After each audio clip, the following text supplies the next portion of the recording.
Now let's graph two linear inequalities in an xy plane.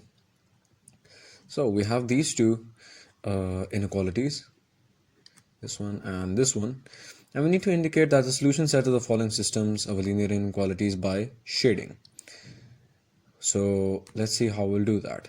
So we have to represent these two inequalities on an xy plane by shading. Simple. So we have to shade a region that satisfies both of them.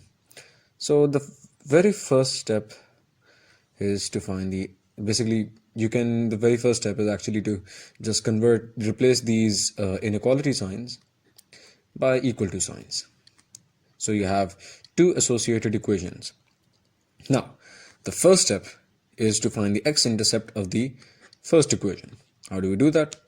We put 0, y is equal to 0 in the equation, and that just gives you a value of x is equal to 3.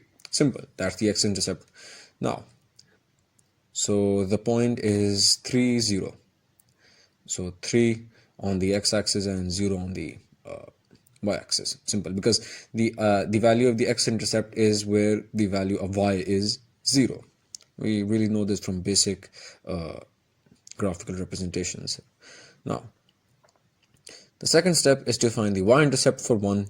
So you put x is equal to 0 in equation number 1, and that just gives you a value of y as minus 2. And so you get this point here. Simple. You repeat the same two processes for the x-intercept and y-intercept for equation number 2. You put y is equal to 0 to get the x-intercept, and x is equal to 0 to get the x-intercept. So yeah, this is the x-intercept for, so this is y-intercept for 2.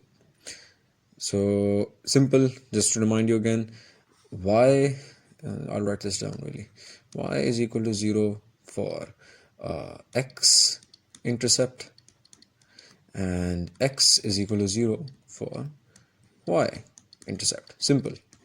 You get the x-intercept and y-intercept for both inequalities, the associated equation for both inequalities. Simple. And then now what you do is you find the test points for 1 and 2. How do you do that? Well, to find the test points, you put this point. What is this point? This is the origin. The origin. And when you put this 0, when you put x is equal to 0 and y is equal to 0 in equation number 1, well, you get this, and this is true. So the graph of the inequality for the first inequality, the graph of this inequality will be towards the origin side. So you'll shade towards the origin, and you'll see later on how. When you put the same x is equal to 0 and y is equal to 0 in inequality number 2, you get this, and this is also true. 12 is greater than 0, indeed. So this graph will also be towards the origin side. Simple. And remember, when this turns out to be true, this result, that means that will shade towards the origin. Now, this is it. This is inequality number 1, and this is inequality number 2. The graphs. And you found those out by basically, for example, this is the y-intercept for inequality number 1, and this is the x-intercept for inequality number 1. And this is the, actually I'm confusing, this is the y-intercept for inequality number 2, and this is the x-intercept for inequality number 2. And this is the y-intercept for inequality number 1, and this is the x-intercept for equality number 2.